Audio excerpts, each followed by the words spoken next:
started the recording. All right, are we ready to go? You coming in? Yeah, I'm good.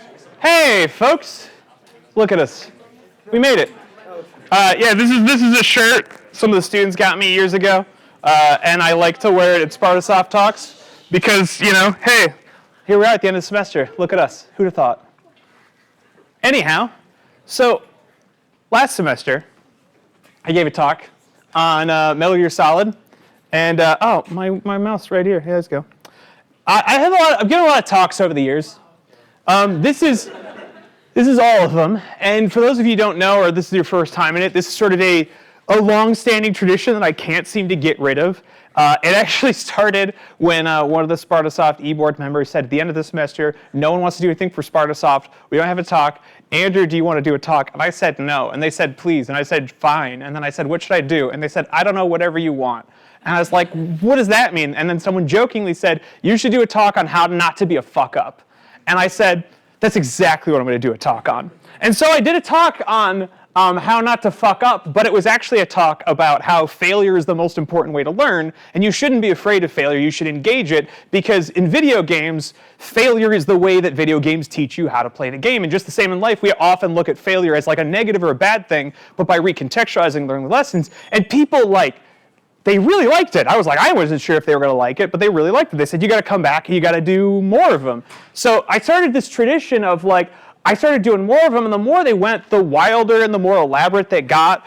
This one I did, as I mentioned, was an entire 2D dungeon crawler where the class would vote on where they wanted to go up, down, and left and right. My wife was very upset about that one because I was very annoying while I was working on that. And that one took a long time. It was like a 3-4 hour one that had boss fights in it.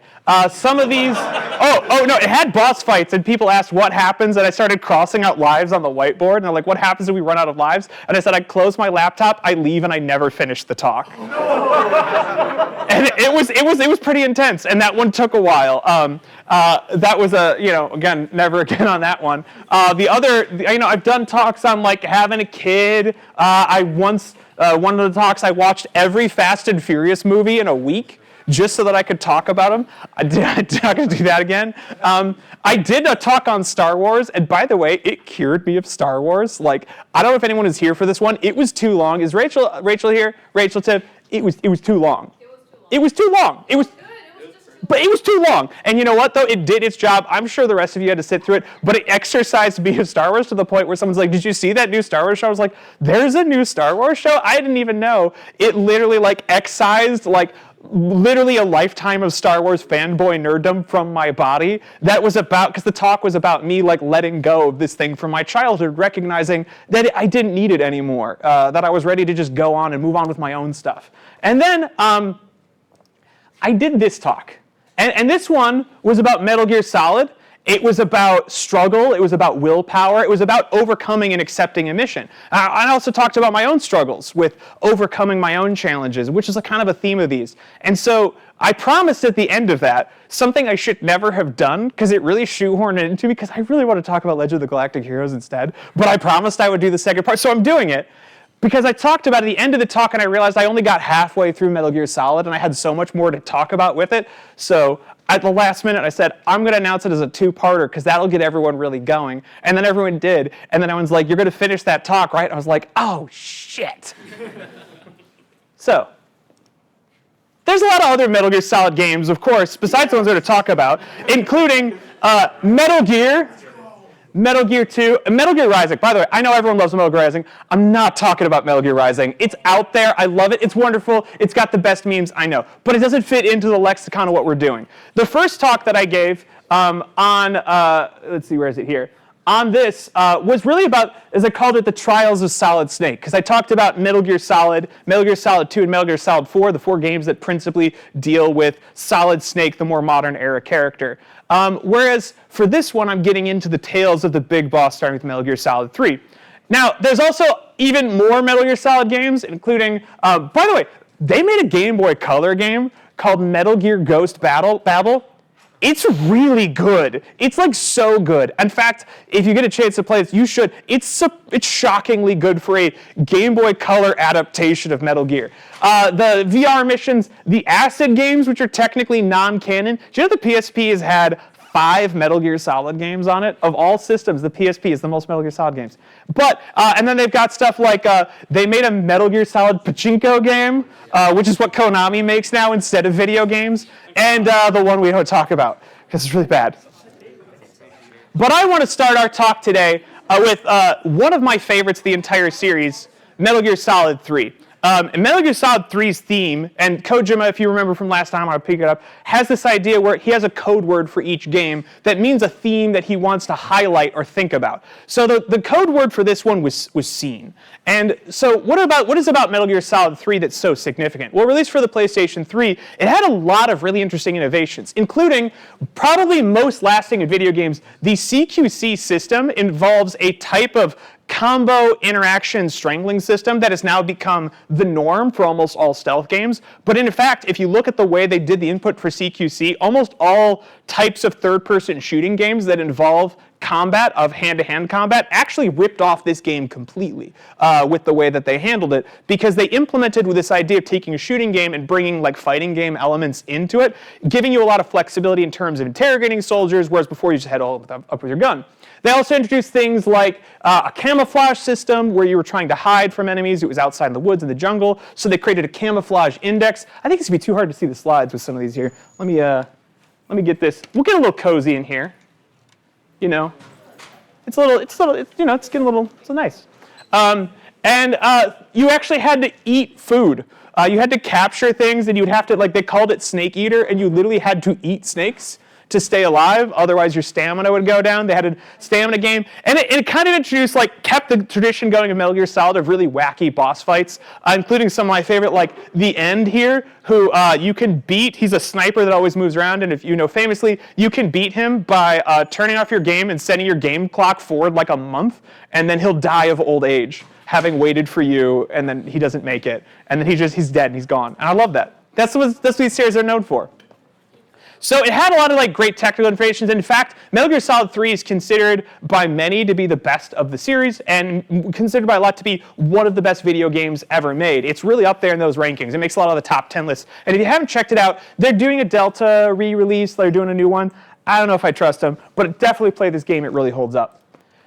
The stories! Woof. Okay, so I gotta tell you all, I did the story breakdowns for Metal Gear Solid 1 and 2, and I was like, I got those handled. When I got to Metal Gear Solid 4, I was like, yikes. And then I got into the big boss stuff, and it's like, okay, there's a lot here. So let's warm it up. So the whole idea of Metal Gear Solid is you're playing a young, naive version of the character that comes to be known as Big Boss, who is the villain in many of the Metal Gear games. And Big Boss is a commando who finds his mentor has become a traitor to the Soviet Union. She stole a bunch of nuclear weapons, one of which they launched into a base to frame the US government for a nuclear strike on Russian soil. So now codenamed Naked Snake, he has to infiltrate the facility, prove that the Americans didn't try to nuke the Russians starting a Cold War, and try to capture or kill his former mentor, the Boss, who is basically raised him from childhood. Throughout the game, you fight Shagrohod, a tank that's basically a Metal Gear, but they don't call it a Metal Gear, and you meet many of the characters,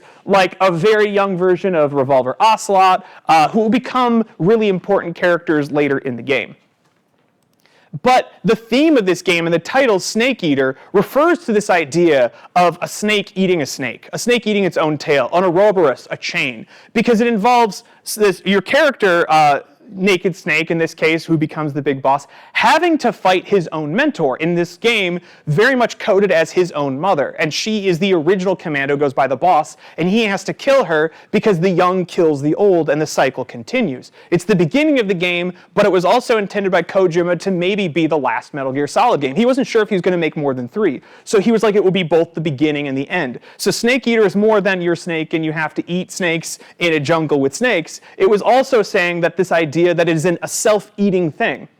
And the theme of scene came in, the idea that the scene was what the game was about. In fact, the scene that he was referring to most often is this one. The final boss battle, to most people, like again for me, holds up as one of the most impactful game boss battles that you ever have. Not only do you have to fight your mentor and de facto mother, also possibly lover, you know, Kojima's weird like that, in this battlefield of flowers, but you have to kill her. And the game doesn't give you any other choice but to pull the trigger trigger yourself and finally execute her for betraying you, for betraying your country. By the way, when she betrayed you, she broke your arm and kicked you off of a bridge to die. And so you feel like the ultimate betrayal from someone as your character you understand is an orphan. This was someone you really looked up to who shaped who you were as a person, and now you have to take her life, the one person who truly understood you. In the very end, she gives you a microfilm. This microfilm holds the key to a treasure that's important to the Metal Gear Solid series called The Philosopher's Legacy. I thought about how much story I should talk about because there's a lot of story in here, but I want to talk about the games because we will literally be here all night. I mean, if I talk about the story of all these games, the Packers will have literally won this game by the time I leave because that's what I'm hearing from everyone. I still believe in the Lions. Go Lions. We can do it. But the game ends in this field of flowers that when you shoot her, they wave out and they all turn red. And you're left with a somber note as this soldier who started as a naive patriot comes to realize that there's a lot more to life. You see, the boss in the game of Metal Gear isn't just an awesome, badass commando. She's maybe one of the most important people in the whole Metal Gear line. She is the original super commando. She formed the original Cobra Squad, a theme that kind of follows up with Fox and Foxhound and Fox Die and XOF and all these other things. And she's the one who starts it all, who trained all of the original commandos. And yet here she is, the ultimate patriotic hero, betraying her country, betraying her kin and everyone for seemingly no reason. And at the very end, Snake is left at an unmarked grave, saluting his mentor, his mother, the woman he had to kill, and not really sure where he belongs in this world anymore, where before his mission was so clear. In fact, he's given a medal, told he's a true patriot by the President of the United States, and said, you killed the boss, so now you're the big boss, and you're going to be the most important commando. Something he's really conflicted about, because he knows there's more to this story than he's being told. He knows the boss wouldn't have just betrayed him like that. Oh, that's skipping ahead. Because what he learns from the microfilm, when he discovers it, and it gets stolen, but it's a fake, it's a whole thing, is that the boss actually never betrayed the United States. She was sent in on an ultra-secret mission because the Russians held this fortune called the Philosopher's Legacy that the US wanted. And if she infiltrated their group and got it back from them, then the United States government could control and take back the $100 billion war chest from the Soviets. And she took on that mission because she loved her country so much. And she was willing to betray her own valor, her own image, and everyone she knew to stand up for this. But the nuke wasn't supposed to go off. She didn't know it was going to happen. And so she had to take the fall. And Snake knows when he's being pinned the medal at this moment, he knows that she never really betrayed them. But the story will be she will be forever branded a traitor, and he will be a hero who killed her when he couldn't feel worse about it. This is me at the time I played that game. Look at him. He's so happy. I remember that guy. I was a Boy Scout, Eagle Scout, and I loved it. Actually, this was everything for me. And at this time, I'm playing games like Metal Gear Solid, and I'm not sure where to go in my life or what to do. But I was really, really good at Boy Scouts. I was good at leadership. I was good at marching and doing things, and it's still a little paramilitary. And I got to be honest with you, 9/11 had just happened. Like, it's 2002 for me. And so I'm going to go, and instead of going to a big, fancy Ivy League school like my parents wanted, I'm going to go to West Point Military Academy. West Point Military Academy, if you don't know, is one of the most selective schools in the entire United States. Out of, I think they estimate 10,000 applicants, they take 1,000. And in order to get in, you have to have what's called a congressional approval, meaning a sitting member of Congress, like the Senate or the US House, has to pick you to send you to the military academy, and they can only pick one. I had to compete with 50 other candidates, valedictorians, college football people. I trained for months in my physical fitness aptitude to score above a 97th percentile in physical fitness. I trained my grades to get them as high as possible. I did everything possible. I got everything in and all my paperwork. And I was told that I was in the top 100 candidates for West Point, meaning that not only was I in the school, I was being selected for first round pick of duties. I knew exactly what I was going to do. It's going to be like Solid Snake. I was going to go study military science and military history. I was going to do my optional summers doing combat training, special forces, and tactical operations. And I was going to go career military, and I was going to fight for my country and protect the people that I loved. Again, 9/11 just happened, everybody. Like, please, I was also like 18, right? 3 things happened at the same time. My paperwork got lost by the US Post Office and showed up, as I discovered, literally 35 minutes after the deadline for accepting submissions, in which they told me they wouldn't accept. Bad medical records said I had a history of asthma, which I don't have, which made me ineligible for military service. And so they said, because of these two things happening at the same time, I said, but can I get an exemption? I'm such a high candidate. Well, you are a top candidate, however you're exempt your military service. Well, can I get a medical override? Well, we would, but your paperwork's too late. Well, who do I talk to? Well, you could talk to this person, but they're on vacation for 2 weeks. Guess how many other colleges I applied to after I found out I was in the top 100 candidates for the US Military Academy, my dream school? Yeah, 1. The school my parents made me apply for because my dad worked in Dearborn at Ford Motor Company, University of Michigan's illustrious second campus in Dearborn. I cannot describe how much I hated it. My life was over. I remember the day that I knew I wasn't going to West Point anymore. I had told everyone knew I was going to West Point. They threw me a fucking party when we found out I had got in. And this wasn't supposed to happen. This was supposed to be my life. I had trained everything for this. My life was fucking over. And I'm going to U of M Dearborn. I was supposed to go to Purdue, Yale, Harvard. I could have gone to any school I wanted. And you know what happened to me that first year? I was so depressed. I bombed every fucking class. I almost got kicked out of school, which definitely meant I couldn't transfer anywhere. The whole time, 4 years I was at U of M Dearborn, you know what I heard all the time from every professor I had? Why are you here? Why aren't you somewhere else? God, it hurt every time. Also, this is kind of also Metal Gear Solid themed. U of M Dearborn's also where the CIA tried to recruit me. I don't know if you know this, but schools actually have professors that are specially paid for by the US State Department who look for, as they say, talent. And you better believe they had a guy teaching world power politics at U of M Dearborn, which is known for the largest Muslim population in the United States. So they were actively trying to recruit people for it. And they gave me a phone call, and I didn't give anyone a phone number. And that's when I was like, I'm out. That's too much for me. And I had been too jaded by that point anyway. So I thought at the time, I signed up and said, you know what? I've always loved video games, and I've always wanted to make video games. In fact, I'd spent my whole life making games. I made board games for almost every class assignment. When I was in the Boy Scouts, I organized every single activity into large mass alternate reality games because I loved doing that so much. I wanted to make games. How do you make games? What do you study if you want to make games? You study computer science, of course. But you all don't know what computer science is like in 2002 at U of M Dearborn. It's about making banking software. They told me you're never going to make a video game. That's just not what we teach here. I hated it so much. I bombed out most of my classes the first year. So I switched to the one thing that I knew I loved no matter what, and that was the study of history and political science because I intended to study military history, so why not? This is the closest thing. And I loved it. I really, really did. At the same time, a lot of events in my life, I was I couldn't describe how dark and depressed this time was for me in my life. So I did the one thing that made me happy, and that was drawing. I had this really shitty book called Anime Mania, written by Christopher Hart, but I can't give it too much heart because it really started me off. I built, by the way, terrible drawing habits that I had to undo my whole life with this.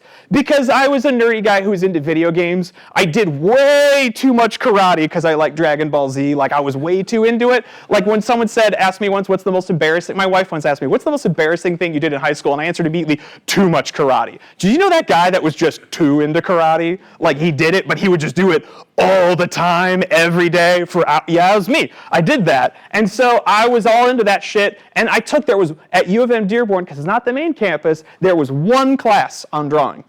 And I was like, you know what? I'll take a drawing class, sharpen up my skills. And I had a teacher point out that she said, you have real raw talent, but you got a lot of bad habits. And I did what I always did. I hit it hard. I pushed myself. I went really hard. In fact, my art teacher said she called me an art masochist because every time I ran into something I was bad at, I would just hit it so hard over and over again until I was the best at it, until it was my best strength. And then I discovered things like books that I could find online, like a little drawing of a head and hands, Andrew Loomis. And I printed out, using my friend in engineering, who's in the engineering school, and they got free printing. And I printed out hundreds of pages of this to put into a binder. I brought it to every time I would go to a movie, I would go to a party, anywhere I would, I brought this giant binder and my sketchbook, and I would sit and I would draw every single thing. And so to this day, if you're in one of my classes and you say, Andrew, how can I motivate myself to draw more? I say, I don't know how, because it was the only thing that kept me alive. during that time. It was the only thing that made me happy. Because it was a really, really dark time for me. Let me talk a little bit about brain rot.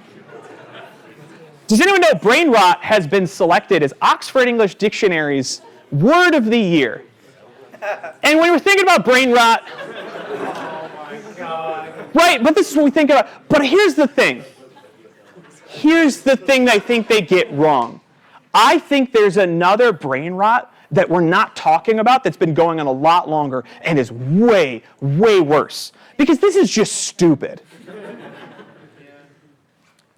Hunger has been one of the major problems in the world's history. In fact, starvation, especially in young children, and figuring out how to feed young children so they have enough weight to survive has been a critical problem for all of human history. Trying to feed kids, in fact, infant mortality has been directly linked to how much food they get. And it's been the biggest problem in human history. However, in a post-war era, we were able, through industrialization, through globalism, through mass manufacturing, produce more food than ever. Thanks to the inventive work of a bunch of German scientists, they figured out how to turn beets into raw sugar, something that was previously very, very hard for us to get. Sugar is something that is one of the highest calorie impact things we could put in our body, something our bodies crave because we need calories to survive, but it's hard for us to get in nature, and they found a way to process it and create it. And they started doing things like enriching flour. If you've noticed, all your flour is enriched because they started realizing they could put vitamins and nutrients inside of flour. They started realizing that people needed certain types of vitamins and minerals at different times to keep them healthy and alive. We had our whole existence in humans, through our entire species, the struggle to eat had been our biggest one. And we had defeated our enemy. Not only that, we had invented devices like lawnmowers, so we didn't have to mow our lawns by hand, washing machines, trolleys, so we didn't have to walk places. We invented so many devices to be the conveniences because before these things, life was much harder, much more exhausting, much more physically demanding. We have now more calories that we're producing every year. We have more access to raw calories, to delicious food. We have fewer things that take and drain our bodies. And what do you think happens? Life expectancy. This is the actual rate, life expectancy. And it's taken some real hits. In fact, in some states and areas that they found that are most hit by the obesity crisis, life expectancy is dropping now to pre-1980 levels. We have oversolved a problem. We have a problem, but our bodies weren't prepared for it. This is a metaphor that I want to use to say, well, how do we get across this? What do we do now? Well, we actually learned a lot over this time about what makes people healthy. In fact, one of the big kickoffs for this was at the time in the 1950s when President Eisenhower had a heart attack and almost died in office. There was a real crisis about people were getting old enough now that heart attacks and cancer are more common. Heart attacks and cancer have been around forever, just people didn't live long enough for it to happen. Well, now cancer is a problem, and they were trying to figure out what caused that problem. And one guy said, it's sugar in our diet, that's what's causing it. And a bunch of research scientists funded by the sugar lobby is like, no, it's fat. And then they discredited him, and they drove him out, and we removed all the fat from all our food and replaced it with sugar, and that's exactly what happened. The reason I want to bring this up with brain rot is we are living in the information age. Won't we solve every problem if you can just have all of the information in the entire world at your fingertips? Isn't the problem of everything that you don't understand enough, so we just have to give you more information as quickly as possible in the easiest consumable way? Wouldn't it be wonderful instead of having to read a bunch of books, you could go to Wikipedia and get a summary. What if instead of having to read War and Peace, you could type into ChatGPT, say, hey, can you give me a summary of War and Peace? And you go, great, now I know what War and Peace is about. What if instead of having to study history, you could just ask an AI, well, what happened in the American Civil War? And it would tell you. I think what if we made everything easier? What if we made food more plentiful? What if all your food had more calories in it? The same thing is happening to us. I honestly think one of the things that's happening to my generation is they're finding that because of the amount of processed food that people my age have been exposed to since our childhood, prostate cancer rates in millennial men in their late 30s and 40s is going through the roof. And they're scrambling to find out why. And they're pretty confident it's processed food. And this is my prediction: in 20 years, you're going to be hearing about people in your generation, in your 30s and 40s, developing early onset dementia. And people are going to wonder why. Because there's something that happens when we know about dementia patients. You know why people get dementia? Because they stop forming new thoughts in their brain. They stop doing deep thinking and deep learning because they get old and tired and they don't want to do it anymore. And that's what happens when people start dying on the inside. I've seen it happen to my relatives. The minute they stop trying to learn new things, understand things, it goes away. I see this all the time when we talk about things like, oh, we just have to adapt college. It's not, we just have to adapt to the world of AI. Well, these assignments were useless anyway. If an AI can do the assignment, it's pointless. That is such a fucking bullshit argument. Because by that same example, as a musician, why should you learn to play the piano? Because it's how you understand music. If you want to be an artist, you start by learning how to draw. Not because drawing is where you want to go, because it's a foundational way of understanding shape and form. You're not supposed to write essays because anyone needs you to write essays. You write essays and you read books because it's a foundational way of understanding, because it shapes and forms your brain in a way that helps you gather and collect information, that helps you process things. There's some really disturbing trends happening too. This also has coincided with people who are like, oh, school is useless now. We have stuff that's all data-driven, where we're obsessed with where the United States ranks in the world schooling systems. We have this big crisis in the mid-2010s. The United States is out of the top 10. We're 13th now. Did you know that we have increased our education system, has gone from 26th to 13th? Wow, hasn't it improved? According to the numbers, it has. According to everyone who teaches, it's not.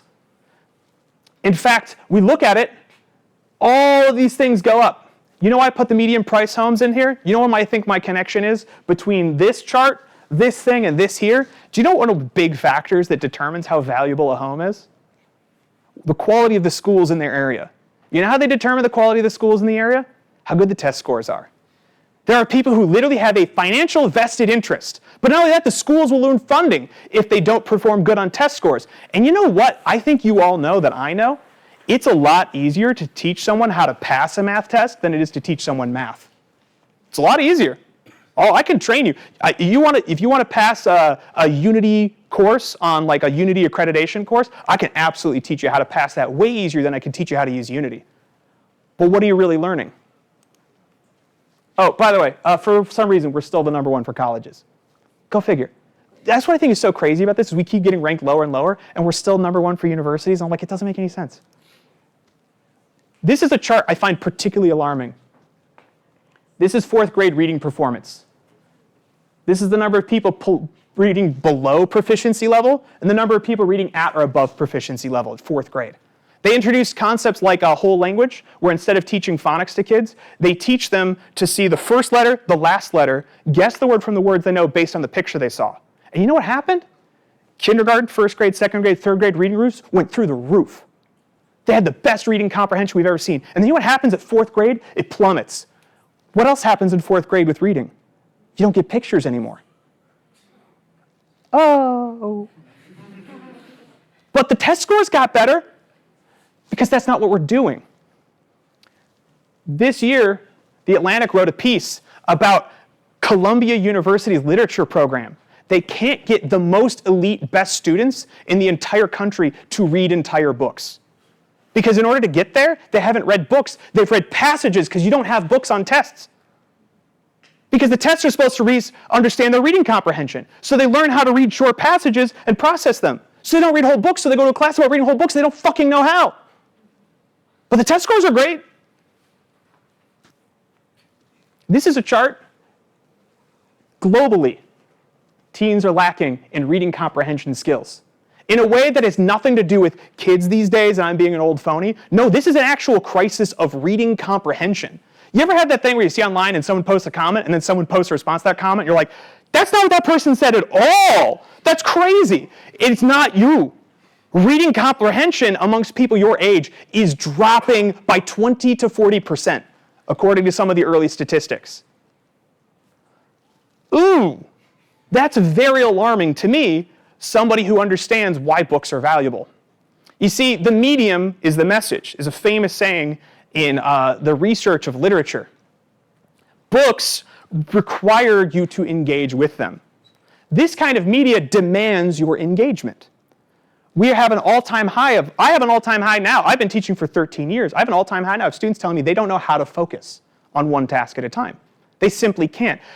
And then when you say, do you read any books? They go, I I can't read a whole book. Like, you look at it, you just can't look at all the words. Guess what? That's how everyone starts. You're not able to read a book because you've been so trained and codified by a form of media that when Facebook invented the social media platform, the very first thing they said is, our mission is to keep you on the app as long as possible and maximize engagement. That's it. That's all they care about is maximizing engagement. So when you're on TikTok, even if there's a 10-minute video you're interested in, they're going to show you, hey, there's another video. If you're bored for just a second, switch over to it. So how can you keep a thought in your head for more than a couple hours? How can you ruminate on anything? Because you can't, because it's boom, boom, boom, boom. Everything's at a constant. We are in an actual battlefield for stimulation, for your attention spans, especially your attention spans. It's all anybody wants access to because you're that next generation. And it's causing, I think, some serious problems. I was actually talking to Allison Eden about this before, and she said, well, the research about mental health and depression doesn't really correlate. And I'm like, no, I'm not talking about that. I think it has to do with this reading comprehension problem. She's like, well, that's interesting. But there's also something else that I have a problem with this brain rot, and I think it goes well beyond social media. Like, think about this. Which of these games is better? Yeah, but look here, Baldur's Gate. I was talking to someone about this earlier day. We're talking about this, and I was saying, I was looking for an example of a bad social media game, right, Gabe? We were talking about this, and I was saying and you're saying my brother plays this all the time, yeah. Right? And I said, Baldur's Gate's a great game. And what did you say about Baldur's Gate and your brother? You cannot play it. Yeah, this is the novel version of video games. I'm bringing this up to say I'm not just old media good, new media bad. I love video games. I love deep, good video games, and you know what's happening? The number of people playing this kind of game is declining. If you want to make this kind of game, you know who buys and plays these kinds of games? Mostly old fuckers like me. Because we have the attention span for it. And we're getting to the spot where more and more stuff is how can it be more easily digestible? I got this problem. Do you know that Netflix movies, they actually tell people who are making Netflix movies, you need to make this movie second screen compatible. Anyone know what that means? Nope. Bilal's got it. Just like you can watch in the background, it can be on the second screen. You can watch it while scrolling through social media mindlessly and still basically get the plot. Have you ever sat down to watch a movie and be like, why do they keep repeating the same plot point over and over again? Why does this thing that could have been a 2-hour movie is a 10-episode season where they keep repeating the same things over and over again? Because they expect you to be on your phone the whole time. In fact, I was reading some interesting stuff about a person who does work with people who have brain damage. Who need to relearn how to walk and speak and think. And they tell them, watch older movies, don't watch new movies. Because they flip too fast and it doesn't help you build your attention span. This is I'm saying this is hurting media. This is hurting video games. In terms of the sales going down on long form stuff. Where this is going to get rarer and rarer because people like me, we're going to die, we're going to get old. We have kids now. We can't play video games as much anymore. So what's going to be left for you? Subway surfers? Think about this. All of the hard work that the thinking machines that we're designing are supposed to alleviate you for. All of the stuff that says, but instead of taking a week to read this book, I can just get a summary. Is that what you want? This, writing essays, thinking, reading books, is this. It's conditioning. And if you want to be a professional athlete, you have to condition your body. Pro athletes don't just get up and throw their gear on and just go out in the field. They work out, they train, they strengthen so they're ready to go. You don't have to do this in football. You don't have to lift weights over your head in football. So why do they do it all the time? Because it builds the physical muscles. I think in the next 10 years, we're going to learn a lot more about human cognition. And we're going to have the way we understand fitness now and the way that we look at gyms today are a very new invention. In fact, they've only really been around since the 70s as we understand them now. I think we're going to start to have people talking about mental training and doing books and reading daily to get their mental muscles up. But I don't think we have because we've never needed to before. Just the same way we never needed to go running because we walked everywhere. So jogging didn't exist until the 60s and 70s, until all the leisure stuff set in. But I'm trying to tell you all this now because I can't fix everybody, but I can help all of you right now by letting you know those assignments in your classes, they're not useless. They're supposed to help you learn how to think. They're supposed to help codify the brain. You go, when am I ever going to use this? Everywhere. I have a history degree. I use that shit every single day. Today, I was back there helping people proofread their different, their portfolio pieces. You know how good at proofreading? Writing papers. You know how good at digesting information? Studying history. You know how I got good at troubleshooting? Studying history is learning a lot about cause and effect. It taught me how to think. in a way that I was able to apply to a lot of other things. But instead, we're so obsessed with getting immediate gains that we say, couldn't a computer just think that for me? No, because then what are you doing? Who are you trying to be? Are you trying to be, and everyone in this room, are you trying to be this for video games, or are you just trying to be a fan? If you want to just be a fan, go ahead. Just watch the games. Digest it. If you want to be this, start training. Everything about failure is there. This is one of the things that bothers me the most about college right now that's changed over the last 13 years. I've been teaching for 13 years. And now, some of you in this class have at some point asked me if you can get an extension on assignment, or if I'd grade a project you turned in late, even though I said I wouldn't. And I gave you that look of just like, are you fucking kidding me? And you're like, come on, man, it's just 1 point. Come on, man, what's the big deal? Why you got to jam me up here? I can do the work. I just had a bad week, that's all. And I'm like, because the point isn't how good of a grade you get. I don't give a shit about the grades any more than I care about your test scores, any more than I care about the graduation rates at MSU. I care about the people in this room and how prepared you are for the world out there when you leave.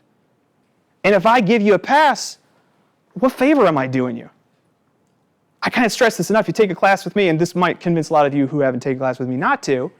If you ask me for an extension and I say no, it's because I care. I'm doing you a favor. I had a student once tell me, well, I mean, this other professor, he's a lot nicer than you because he gave me a 4-week extension, on this project that I'm behind in 4 weeks in his class, so he gave me an extension for 4 weeks. I was like, okay, so let me get this straight. This guy's nice to you, so you couldn't keep up with this class for 4 weeks, so he's giving you twice as much work for 4 more weeks? He's just thinking you're going to fail the class. He doesn't give a shit. He doesn't care if you pass. He's just trying to get you out of his office. When I say, move on, get the work done, make it up later, it's because I want you to succeed. And one of the most important lessons as someone who failed their first year of college is that's how I learned how to study. See, I was smart enough in high school, I didn't have to learn how to study. But when I bombed that first year of college, boy, did I learn how to think, did I learn how to study, did I learn how to organize my time. And by the way, I was part of that last generation that worked my way through it because I could. By the way, it was expensive still, but not as expensive. And I worked 2-3 jobs to pay for school. I learned how to do that. It was hard and it sucked and I had literally no fun in college. But man, did it prepare me. And that's what I want for all of you. And I hate when I hear that other professors are giving you passes. Or you can turn in the assignment whenever. Just turn it in. I want you to have a good assignment. I don't care if your games are good. I don't care if your assignments are good. I care what you learn. And sometimes if you can't get stuff done at the deadline, the thing that's most important thing to learn is the failure and the feeling of what it feels like when you don't keep up with it, because it's the only way you can force yourself to actually do it. You don't want overnight success. Sabrina Carpenter, Chappell Rowan, 2 of the biggest pop stars right now. By the way, I love both of their albums. They're amazing. They both showed up in my end of year Spotify. Along with Kylie Minogue, my queen. I love Kylie. Yes. All the real heads know, right? Dude, why doesn't everyone in the US love Kylie Minogue? I feel like her music has changed throughout, but she still has her distinctive. I know, she's amazing. If the rest of you haven't checked out, Fever, Kylie Minogue, one of my favorite albums. Amazing. 5 top hits on it. Amazing. Anyway, the difference is I think in the way that they've been able to handle success. You see, Chappell Rowan has talked about how difficult it's been for her to handle her mental health and the sudden fame. It's been really difficult for her. She just made music, and she made 1 album, and it blew up, and everyone's into her shit, and she's like, I don't know what to do. Sabrina Carpenter just won Best New Artist at the Grammys. She's released 6 albums. Yeah. But that's why she's ready. Because it took years. She started on the Disney Channel. She was in the search for the next Miley Cyrus. She's been out there for a while because the thing is, if you look at the history of anyone who got what they wanted right away, they can't handle it. I mean, look at Britney Spears, what she's been dealing with. That overnight success kills us. I've seen students leave here, get their dream job right away, and burn out immediately. But it's the struggle, as I hope to show you with this talk, that really makes it for you. Information is not the same thing as knowledge. Information, you can get fucking information from anywhere now. But nobody knows how to use it or what it really means. So much shit out here. Oh man, legalized gambling really pisses me off. I mean, for years I was hearing that Detroit getting a couple casinos was going to be the end of civilization. And then these exact same people, the Supreme Court is like, gambling's legal now. They all just kind of went, eh. It's a huge problem, and it's affecting a lot of people your age, especially young men, are getting addicted and losing fucking everything.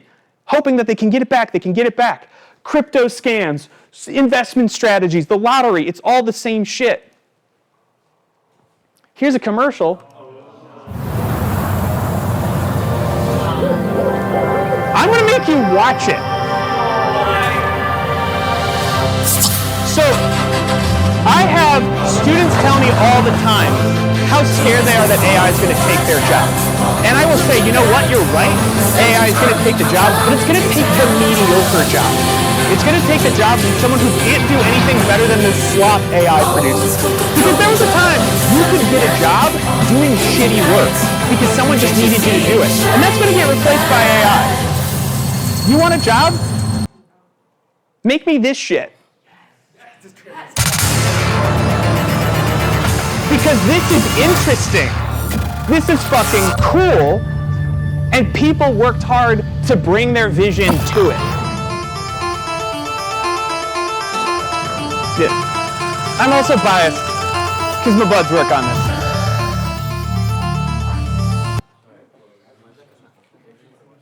I gotta go to the next slide. There's a phrase that you hear all the time, numbers don't lie, based on this book. And yet we're living in an unprecedented age of trying to pick the right data to prove your point.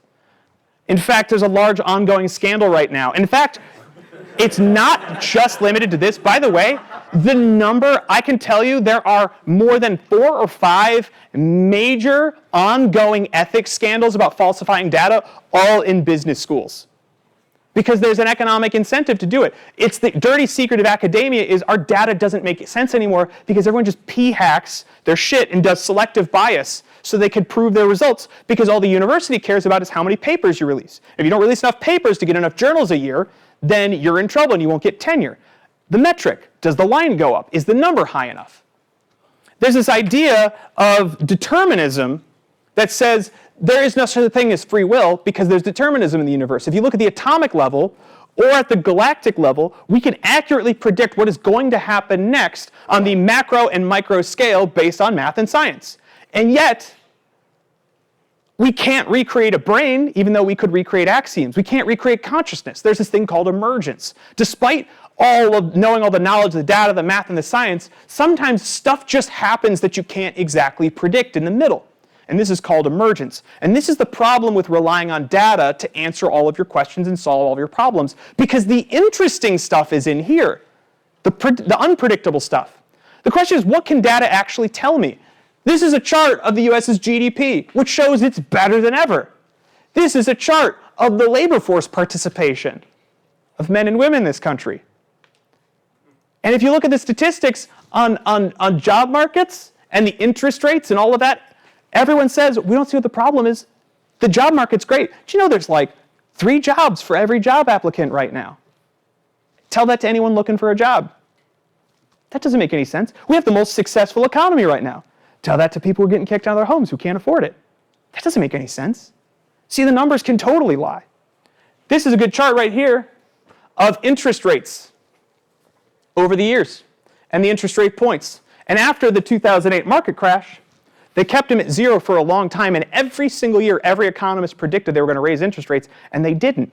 For 20 years, all of the experts said the data proves they're going to raise interest rates, and they didn't. Because if the experts, the economists, and everyone could use data to prove things and actually predict things, they would do it, and yet they can't. And yet polling data for the last 3 elections has been wrong. Goodhart's law says that when a measure becomes a target, it ceases to be a good measure. When all we care about is the things we can measure with data, what are we really measuring anymore? You see what I'm talking about, brain rot? It goes way more than bad social media. We created computers which lets us process an unprecedented amount of information, and we got rid of the idea of expertise because expertise couldn't be put onto a chart. The only thing that data can measure is stuff that's not important to me. What about everything else? Video games are more than just the mechanics and the systems. There's something else in there. Something that happens when you put it all together that makes it magical. And why one game, why can't you make a hit? Why can't the best, why did X Defiant get shut down? Why couldn't they beat Call of Duty? They have the best developers in the world. They have the most money. They know the formula. Why couldn't they win? Because there's something else going on in there. It's more complicated than what the numbers can tell you. We have enough managers. We have very few leaders. We have very few people, we have a lot of people whose job is this. And we have a lot of people who call themselves leaders who think this is their job. And they think their job is to make their boss happy. But there used to be this thing called leadership. There used to be this kind of person that thought their job wasn't to make their boss look good. Their job was to help their team, to make them better, to grow them. Aragorn from Lord of the Rings, if you notice, is always in front. Every time in the movie when there's movement to be had, he always leads the charge because that's how he leads, by example. I put this in because Legend of the Galactic Heroes is the best anime ever made. Like, seriously, you're all saying, oh, what about Attack on Titan? No, it's the fucking best. I guarantee if have you seen it? You know what I'm talking about? Yeah, it's good. It's really good. It's fucking amazing. It's 151 episodes, and it never declines in quality. I have never watched a series where I'm watching two dudes in an intense, well-animated knife fight, and I'm like, come on, get back to the politics. Like, because I'm so bored, and I really want to get back to the speeches, because it's amazing. But it's about this fall of, more than anything, it's about the rise of a new fascist dictator within his own country who creates, like, he's the ideal philosopher king that Aristotle wrote about, and the decline of a Western government which cannot handle its own excesses, and it can't handle its own democracy. And a lot of people feel like we're in this state. And in a lot of ways, it's right now 7:53. It is also 7:53 in Times Square, New York.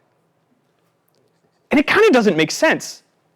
Like, it's a time zone. It's an artificial thing. The language, the words I'm saying, you understand the context because we develop language. But the more you think about it, and the more you really think deeply about it, and I think very, very, very deeply about things, the more you realize that everything, when we say, well, it's got to keep going because it's always gone. No, it doesn't. Well, humanity's always got to go forward because it always has. No, it doesn't. Nothing truly has to work. Nothing truly has to make sense. Our money, our government, the borders between our countries, this building, the value of your degree, none of it actually makes any actual sense. It's all something we just kind of collectively agree to. And as long as we maintain a collective mass illusion, it all works. According, as I would quote Solid Snake, there is no such thing in the world as absolute reality. What's real is actually fiction. What you think you see is only as real as your brain tells you. Metal Gear Solid Peace Walker is the PSP version of the game, and as I mentioned, it's actually the fourth PSP game. I'm not even going to try to tackle the story on this one. Its innovations include, it involves the Fulton balloon recovery system. They introduced this idea of capturing other soldiers, building up your army, creating your own mother base, and in a really interesting feature where you can use GPS locations to actually recruit new soldiers for your army. Yes, they got there before Pokemon Go, like a long time ago, where you'd recruit new soldiers with a pass-through feature. Again, even before the 3DS was doing this kind of stuff. Really interesting, innovative things.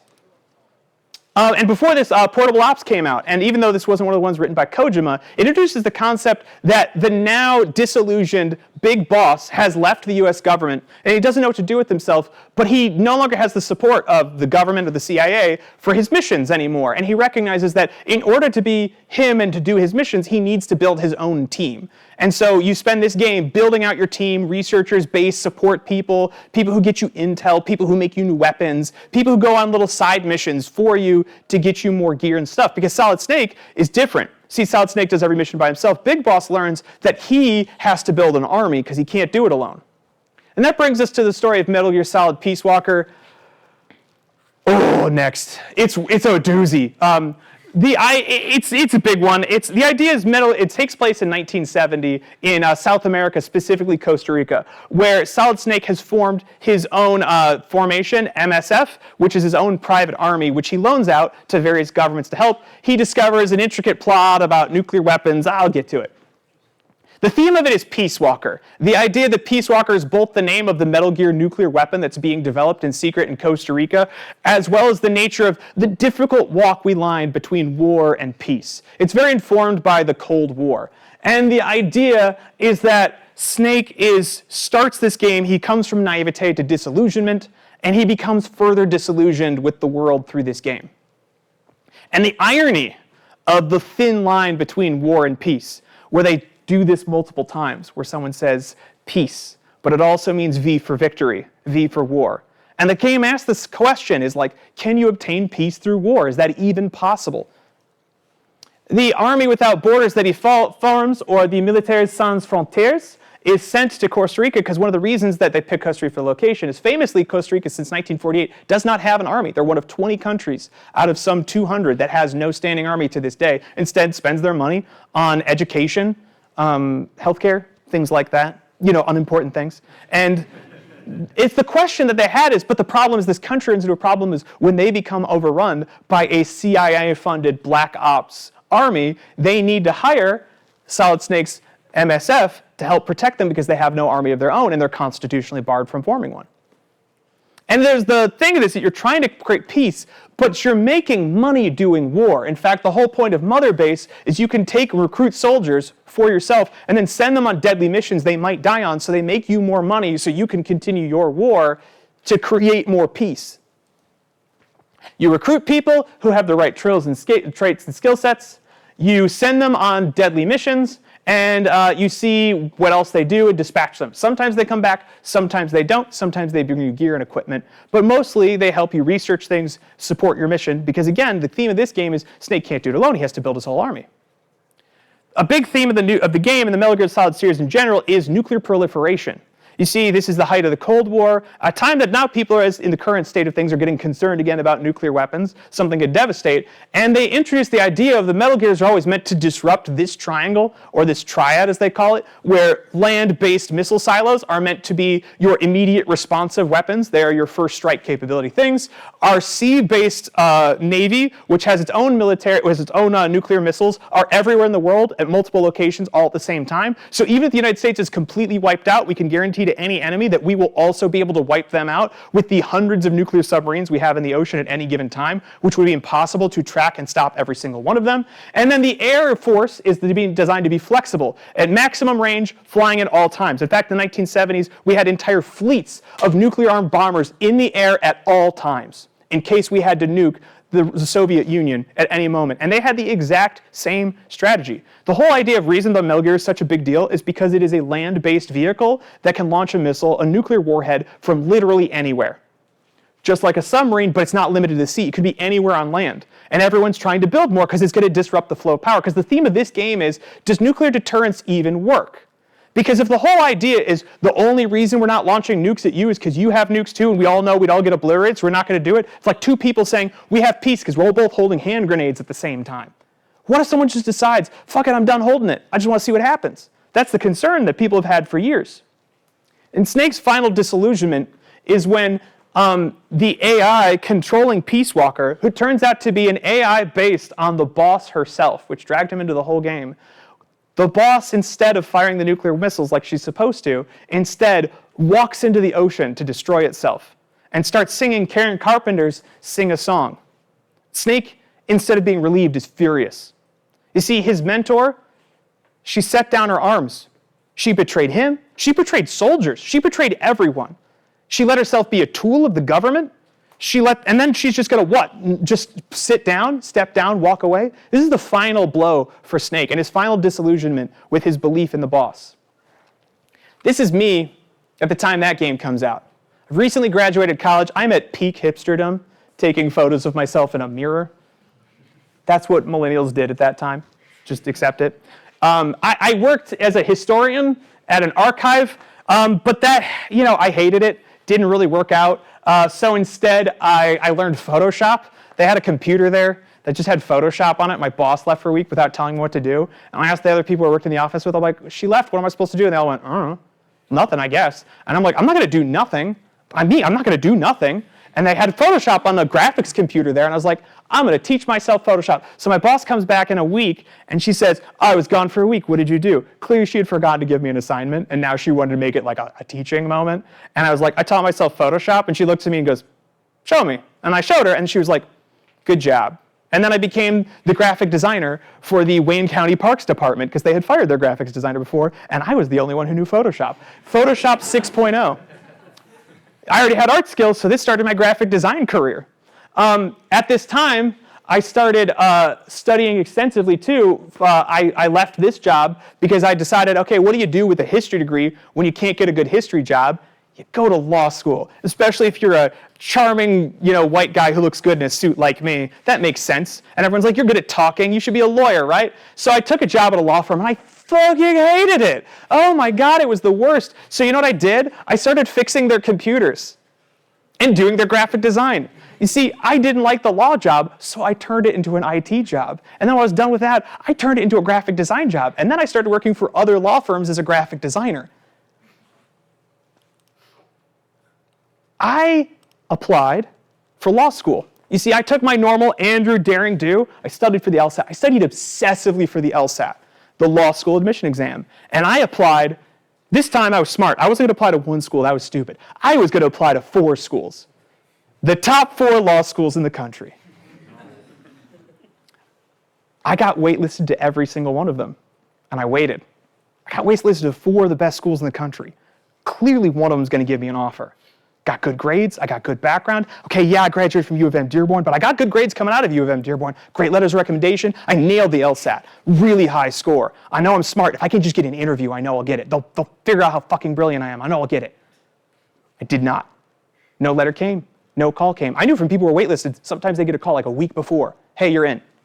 You want a spot or not? I was waiting. Never happened. Did it a second time. You know what happened? Exact same fucking thing. I applied for 6 schools this time, the top 6 law schools in the country. Waitlisted to every single one of them. I don't know what it is. Maybe law school just has enough white guys at it. I'm not sure. That's probably accurate. And I'm not a rich white guy, so I don't count. And so I had a job I hated. I was very maidenless. It's the only way to describe it. I had been multiple times selected as most likely to succeed. So likely to succeed, everyone's like, Andrew, we know you're going to be amazing. You're brilliant, you're charismatic, you're talented, you're good at everything you do. And I knew it. And here I was, doing a dead-end job in the middle of the 2008 housing collapse, which meant there were no jobs anywhere. The job market, you think job market's bad now? You don't know what it was like in 2008. There were literally no jobs. It's the highest youth unemployment rate we've seen since the Great Depression. And I'm stuck in this dead-end law firm job I hate. I showed my graphic design portfolio. I got a connection through my uncle, an advertising firm. They're going to look at my portfolio. Just ripped it to shreds. Not good enough. Amateur. Find something else to do. You're never going to be an artist. Whew. Wasn't sure about that. So I did something else. Law school just wasn't working. It wasn't for me. So I started looking for places to study games. And I discovered there's a grad school here that did games. Just nearby. I applied to a couple. I got in. Let's talk about the job market for a second. I want to talk about the game industry. This is games right now. It's rough. Layoffs are high. And in fact, even if you're not in games, this has made it worse. Because a lot of people got laid off from tech have tried to go into games. Because believe it or not, people are leaving tech and VFX and saying, go to games because there's more openings in games than in tech and VFX. I know you're all laughing, ha ha ha. No, that's what's happening. Because if it's bad in games, it's actually worse in here. Oh, I know, it's real rough. And actually, one of the other things that happened with games, was that the line went up over COVID because something happened in 2020 that made everybody just play a lot more video games all of a sudden. And all the investors were like, hot damn, this line's going to keep going up. We better hire 3 times as many people. So they just started hiring a lot of people. And what do you think happened when that line went back down and people went outside again? They said, we got to get rid of all these people. And what happened to all these people who had been working in games for 2 to 3 years already? They're now in the job market. They're still there, trying to get jobs, taking the jobs that you want. Ooh, that's rough. Games are a business. Because here's the thing, too. Even if you look at it, no matter how you look at the chart, the game revenue is still going up. Even though all the layoffs are happening, these companies' profits are still rising. In fact, you look at the emerging markets, stuff like here, this is the stuff I was talking about. That's console games. That's mobile games. This is the US. That's China. Market's changing. The line's still going up, but we're not the ones buying them anymore. In fact, you might say, why are they making only live service games? This is a chart on the game industry's growth opportunity model. PS5 base investment, add-on content, 2019, how much money they were making in traditional game sales versus live service games? Why wouldn't they let that line keep going up? Why wouldn't they keep investing in live service games? According to them, the line's going up. Electronic Arts. This is full games, live service. Ooh, look at that chart change.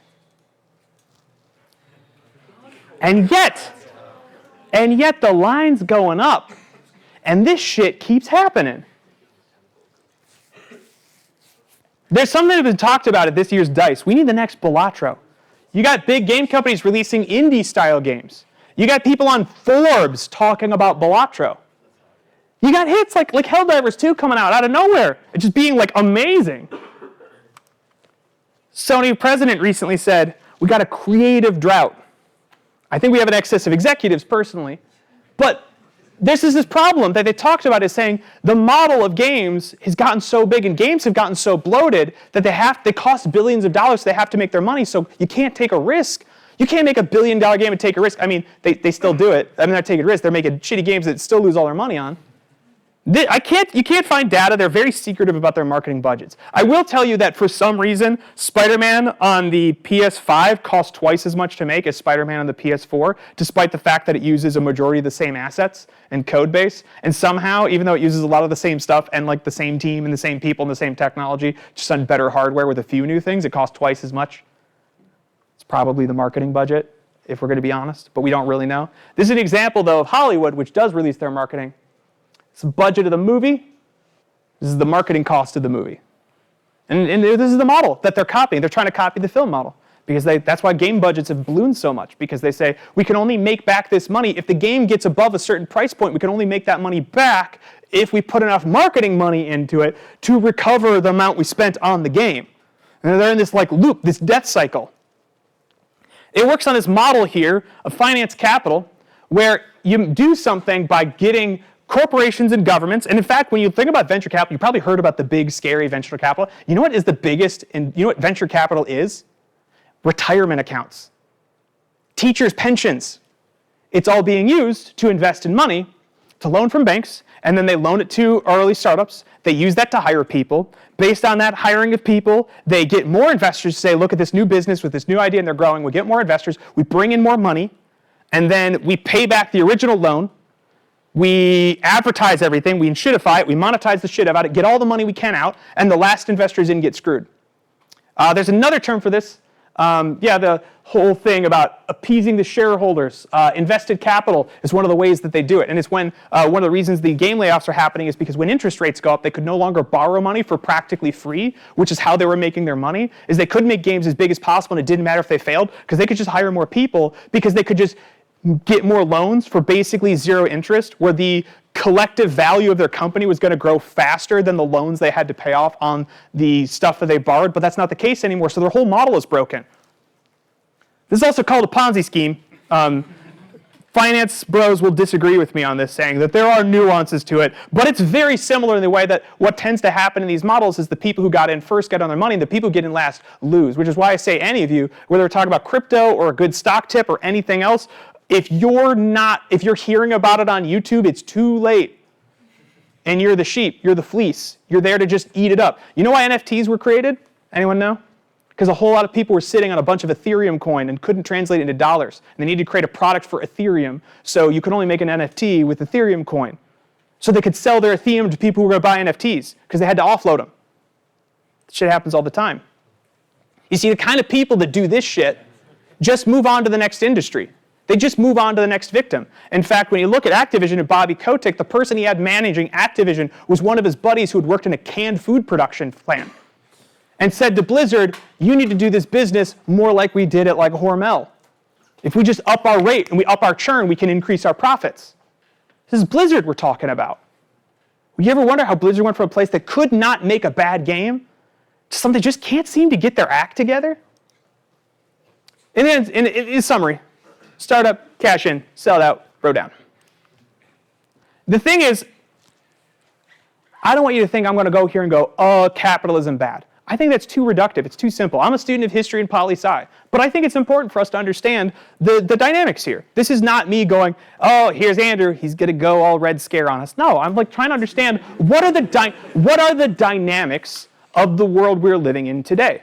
The difference between these two, because here's the thing is, a lot of people, especially people who simp online, don't know which of these sides they're actually on.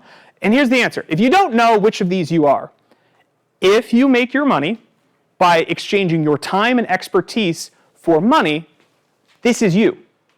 If you make your money by lending out resources that you own, which includes money, a fleet of trucks, land, rent, things like that, this is you. It's that simple. I'm not saying one group's the right one group's the evil one, we got to take no, it's not me. I'm just saying you got to know which of these groups you're on. And a lot of people think they're these people because they're like, I'm not a factory worker. I'm like, if you go to a job and based on doing that job, they give you money for your time, that means you're this. And this side is losing. This is value add in our economy of the difference between finance and labor. Look at this dynamic. Finance's value is going through the roof. Labor's value is plummeting rapidly. This is why they love AI so much. They think this is the next step into getting the next wave of this. You see, labor trades their time for money.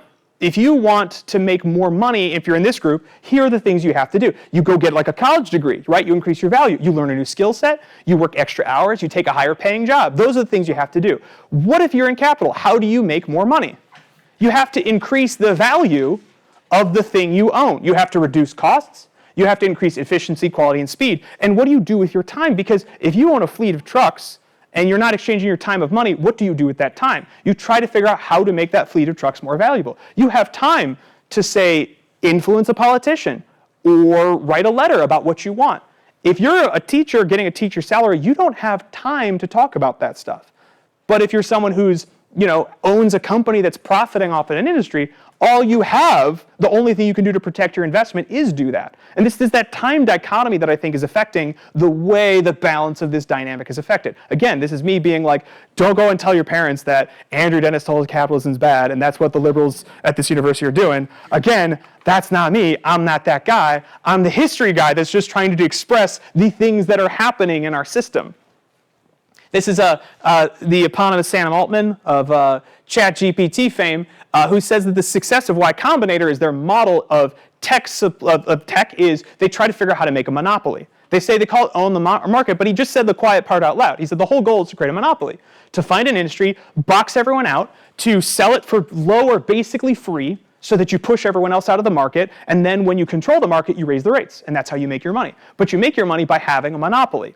And if you've ever studied economics, which I don't know how many of you people have had to, you know that monopolies are inefficient in a capitalist system. The most die-hard, rah-rah capitalist University of Chicago school economist will tell you monopolies are inefficiencies. And yet, we have a model where tech is seeking monopolies at all time. That's a problem for the system. I want to talk about the video game crash of 1983. This was the sales for video games, console video games, 1977, 1991, whoa, and then whoa. There's a lot of factors for this, but talk about making shitty games, that was one of them. The games weren't very good. The infamous landfill filled with unsold copies. But one of the problems was they made a version of Pac-Man, and they made more copies of Pac-Man than they had sold systems that could play Pac-Man. Because they thought Pac-Man would be so attractive that people would buy an Atari just to play Pac-Man at home because it was such a popular game. Games like E.T. were made in the E.T. game. You know how long they take E.T.? It was 5 weeks to make that game. So it can make the Christmas season. And they paid Steven Spielberg $25 million in 1983, which was a lot of money for the licensing rights to it, and then spent 5 weeks and had one developer make that game by themselves. When everyone says, what a shitty game, I'm like, that poor guy. Had 5 weeks to make that game. They spent $25 million. They couldn't hire a second programmer. This was the thing that caused the crash because consumers, they had so much unsold stock, it became unsuccessful. People started pulling out their investments, and the whole thing crashed. And that was the end of video games. We don't have them anymore. The video game industry died. No video games came out of it. In fact, all the investors at the time said it was a fad, it was a toy, its time is done, video games are over. Obviously. Thank God we're not all wasting our time.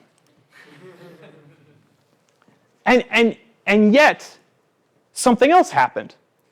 Right in that crash, something else started spiking, getting more popular, which was the arcades. In fact, this is a time in which some really great companies emerged in the gaps. Just 2 years later, the Nintendo Entertainment System, known as the Famicom, is released in the United States. Shortly thereafter, the Apple II computer brings computers in the home. People start playing computer games. Arcades start filling up with Sega's cabinets, which produced some really excellent stuff, which just you couldn't get at home. Games that had like a motorcycle you could actually ride. You couldn't do that at home. Games didn't die. The game industry didn't collapse. In fact, game developers largely moved to other companies making other kinds of games. And we know what happened after that. My point is, if you're looking at it right now and going, the game industry's done, it's gone, it's never coming back, it took 2 years last time. I don't know how long it'll take this time. Don't be chained to your fate. What's important is you choose life and live. Let's talk about Metal Gear Solid 5. Metal Gear Solid 5, ooh, it's good. To talk about innovations in Metal Gear Solid 5, I present to you one of my favorite games in the series. Because of its maximum silliness, it truly took the sandbox approach to its design. And just the fact that I can get a cassette tape of my 1980 classics and just blast it while you fuck with a bunch of people in a base is just too good. If you haven't seen the video, it's a whole thing about him just doing the silliest things you could think of.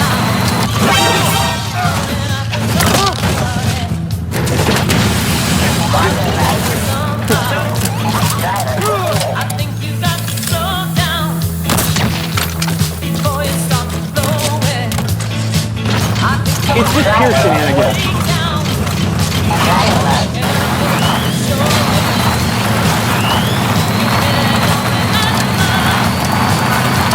I know this whole, it gets good in there. It's really got great stuff.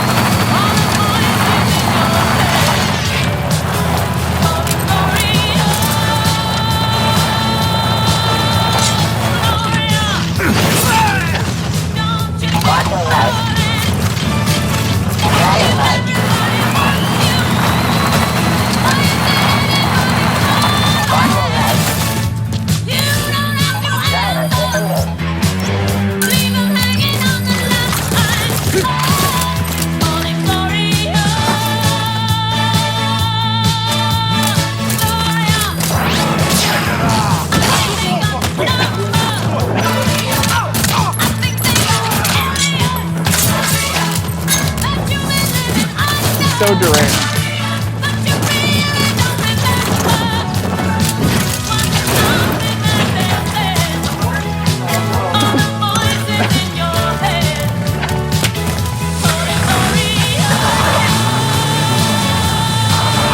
If you haven't played Metal Gear Solid 5, when it comes up on a Steam sale, do yourself a favor and get this game.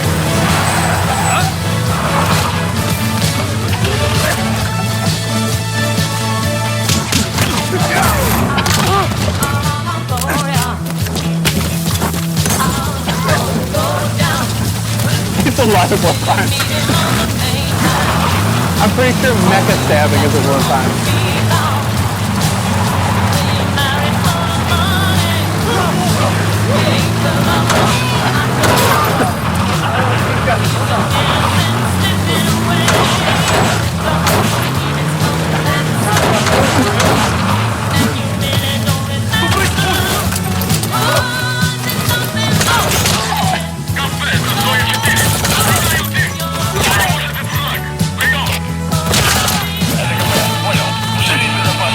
I think this song makes it so deranged.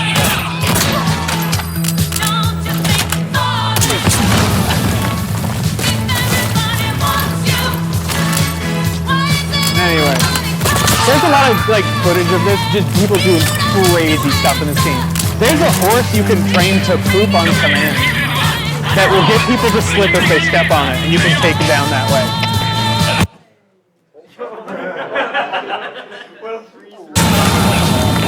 All right. I know. I'm trying to get to the next slide. It gets tough about this kind of thing. It doesn't ever, they don't like it when you try to get out. Okay. So this time starts out with Ground Zeroes, which is sort of a tech demo that was supposed to hold people over, that involves Snake, Big Boss, now infiltrating a base, recovering some of his comrades, but ends with his entire mother base getting blown up, only 3 people surviving, flying out in a helicopter. A woman they rescue has a bomb inside of her. She jumps out at the last minute to save their lives. It's not too late. Crashes the helicopter. End of game. Thanks for playing. Wait for Metal Gear Solid 5. Which brings us to Metal Gear Solid 5, which takes the place of Venom Snake, who, as it turns out in the game, spoiler alert, is not actually Big Boss. It's the guy, the medic who was on the helicopter that they gave plastic surgery and hypnotized him into thinking he was the Big Boss. So he spends the whole time thinking he's the Big Boss when the real Big Boss is actually just running around America on a motorcycle doing his own thing. And he thinks he is and everyone else thinks he is, except for Revolver Ocelot knows he isn't. Because you played any of these games, Revolver Ocelot is the shadiest bitch in any of these games. I love him so much. But the game sees you trying to rebuild the mother base and rebuild this army as Venom Snake takes his own path in envisioning the boss's will. The theme of the game is the name of the game is Phantom Pain, and there's a real theme of people with disabilities and holding on to the. If anyone knows what a phantom limb syndrome means, it's when you lose a limb and you still feel pain in there because of the pain of that limb still left over, often from a tension that was left, and it never goes away your whole life. The idea that the loss that these people have experienced have never gone away. Being, burned alive, or having a deadly parasite that means they can't speak, losing use of their legs, arms, all sorts of maiming and membering, and how all of these people hold on to that bitterness that they can't let go of.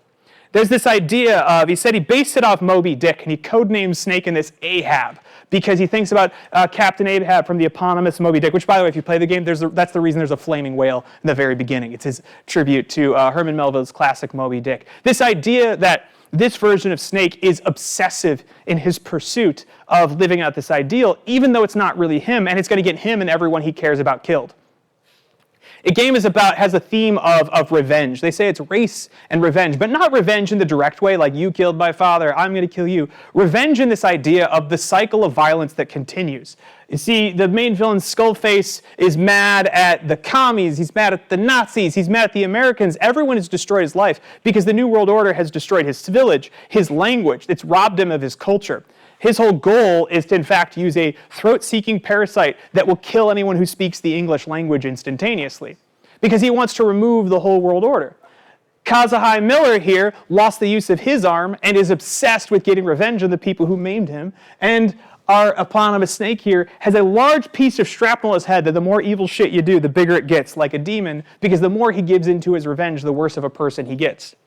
You're trying to form the Diamond Dogs, which similar builds on the principle from Metal Gear Solid Peace Walker, where you're trying to build out your base, your ranks. To get all that cool shit that you saw in the trailer, you got to have good technology. It means you got to recruit a lot of people. By recruit, I mean kidnap. And you want to Fulton Recovery kidnap a bunch of people to form your new army, no longer MSF, but now the Diamond Dogs. You see, the game in a lot of ways shows Snake as a leader, trying to create a culture inside of this army of renegades and refugees, trying to define, even though he's not really Snake, trying to figure out who he is as a leader of this large and very powerful army.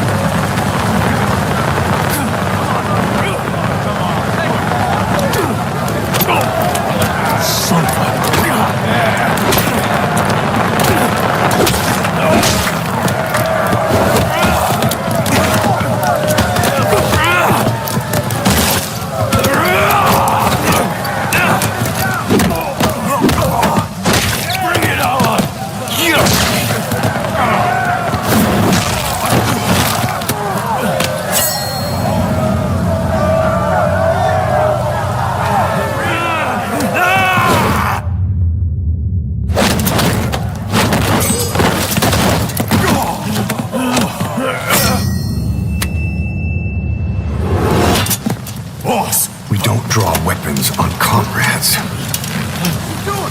Look around you.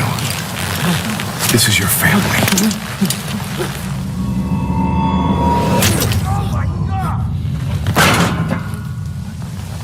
Show's over. Get out of here.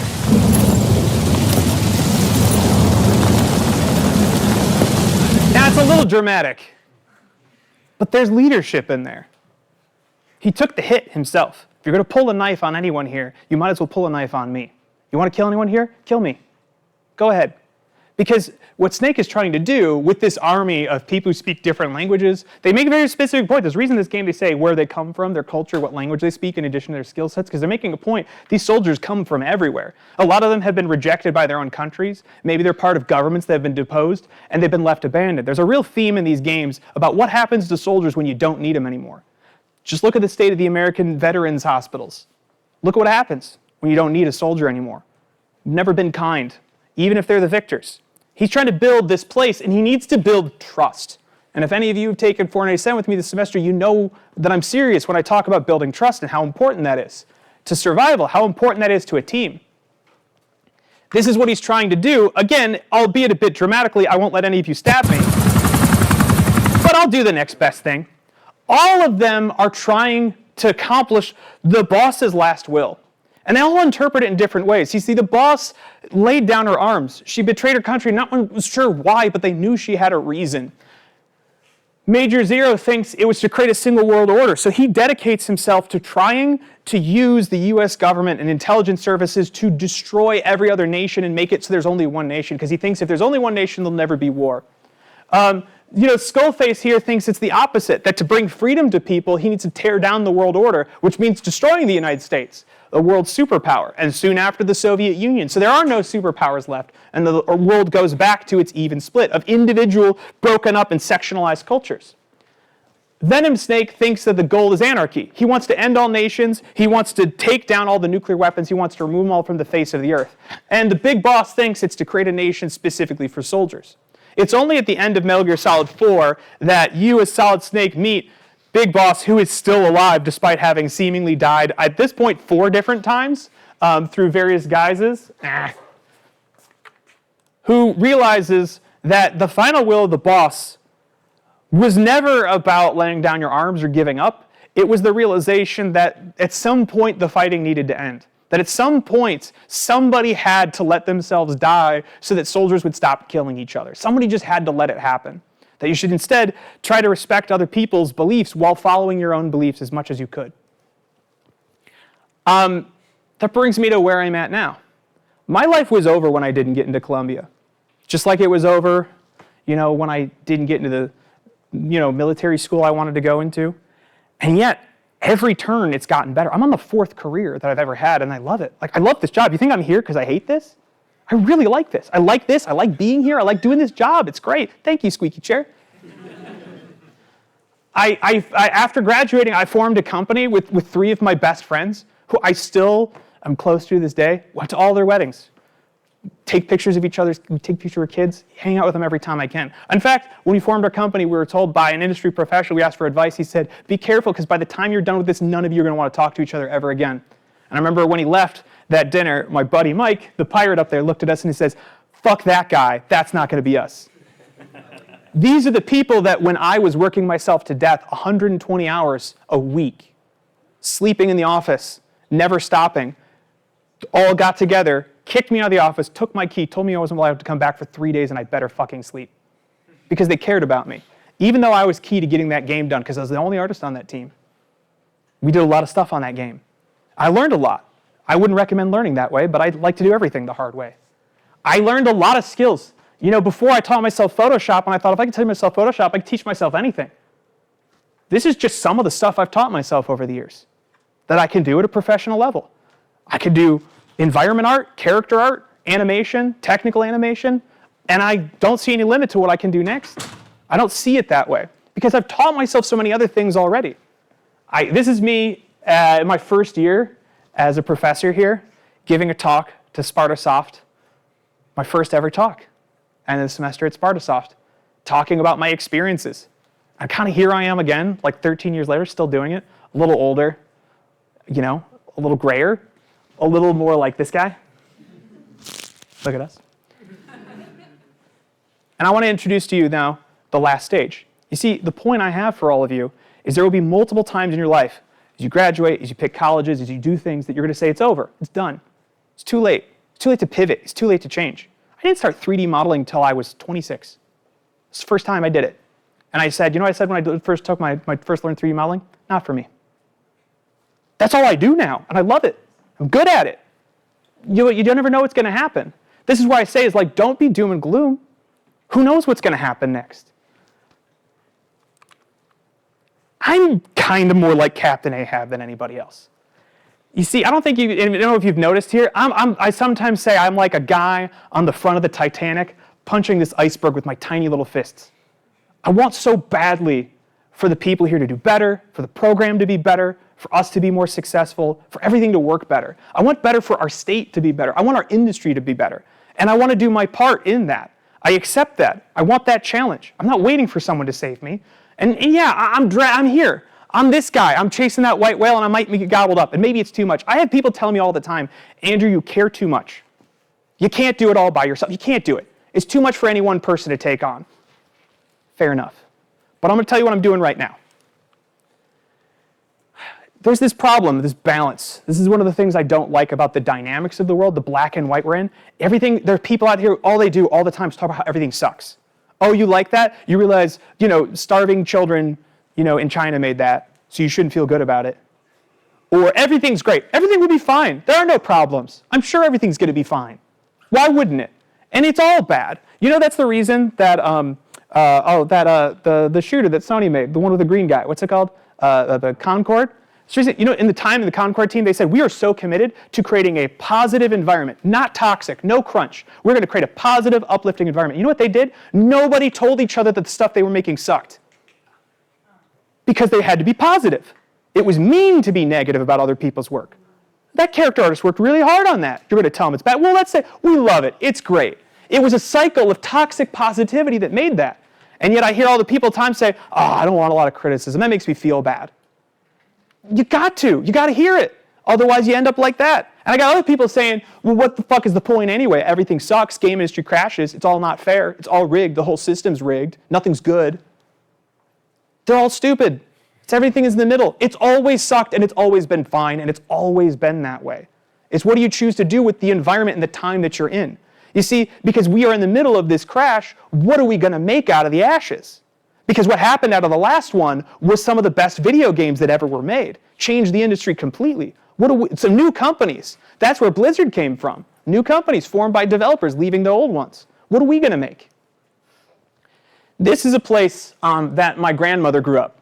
It's called Vasa Country Club. It's up in Lapeer, Michigan.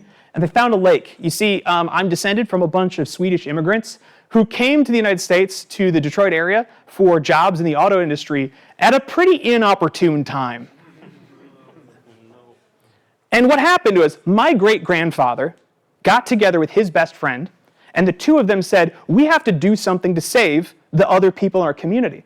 We don't have the money to live. So they got together and they organized all of the Swedish immigrants they knew, and they bought a parcel of land up in the boonies near a lake because they could get a supply of water, where they could wash their clothes, they could cook their food, and they could get water. My grandmother was born and spent the first 4 years of her life in a tent in northern Lapeer, outside of this lake. They turned it over time. They helped each other build cottages that they could live in. They built themselves a community. They built a large pavilion they all met to and gathered and made food in, because that's what you did to protect your community, to protect your people. I'm very proud that my great-grandfather was the kind of person that stood up and said, I'm not going to just let my people starve. I'm going to help them. And he formed something. Funny enough, my great-grandfather's best friend is now one of my best friends that we met. We didn't even know that we're the same guys when we found out that we're both from this area. And we all went back and we found out we had this connection. Still knew him since he was 5. Still one of my best friends. Crazy stuff. And he's still out here trying to save the world too. He's got a really great program where he helps connect government institutions that are designed to give people food with the people who actually need it. And he's developed a whole reciprocity network that over COVID, he's one of the people in the state of Michigan, I can't believe, I'm saying this right now because I'm so fucking proud of him, helped feed people, starving families during COVID who had no other way to get food. Government said, we have this food, we just don't know how to get to people. And he said, I'll help you figure out how to get it to the people. And he used his knowledge of business and infrastructure network and he built it. And it does that. It's amazing. So proud of him. And that's what people do to survive, to hang on. You see, this is South Korea just the other day. I don't know if you heard any of the news about South Korea, but the president thought he was going to be impeached because they lost the parliamentary election, and so he thought he was going to be impeached by parliament. So he decided to try to declare martial law and declare that the opposing party was actually North Korean spies. There were a bunch of communists, and they were betrayers. He was going to declare martial law, and the parliamentarians, he did this in the middle of the night, and immediately got out of bed, crawled over the fences, pushed their way past the troops, hosted a session, and overturned the martial law by a vote, unanimously. The soldiers trying to break in, they barricaded the doors and they sprayed them with fire extinguishers. The people stormed out of South Korea and blocked the soldiers from getting into the parliament to fulfill their orders to uphold the martial law that was declared. The president officially has uplifted the martial law. An impeachment vote is going forward. He is expected to lose that vote because these people showed up. You see, because we're like the little people here, and the only way we get stuff is by working together. And in fact, the only way you get what you want is by finding other people who can help you and building something together. The only way Snake can get what he wants is by building himself an army. The only way my ancestors could survive in this country was by building a community. The only reason that we have things like weekends and healthcare and all of that is because a bunch of people risked guns, Pinkerton agents that were there to kill unionists while they collectively bargained. The only reason women have the right to vote is because a large number of suffragettes stormed and insisted and demanded their right to vote. They didn't wait for people to do it. They clogged the streets. They clogged the buildings. They were arrested. These are freedom riders, people of all stripes and walks of life who, under threat of death, rode with people of color in the South, knowing that they could die, and some of them did, and many of them got arrested. They sacrificed something. Cesar Chavez, fighting for workers' rights, migrant farmers. My point is, you don't get anything without getting together with people and getting a little uncomfortable. That's why I don't like the convenience of the world we're living in, how soft and comfortable we want everything to be. It's got to be a little uncomfortable to get there. I think we can build it. I think we can do it. It's ambitious. It's my white whale. I'm Ahab here. I know I'm the crazy guy asking you to follow me, but here we are. I think we can do something about this. So let me tell you what I'm building. I'm working with the game faculty here to design a new undergrad program. I'm changing things.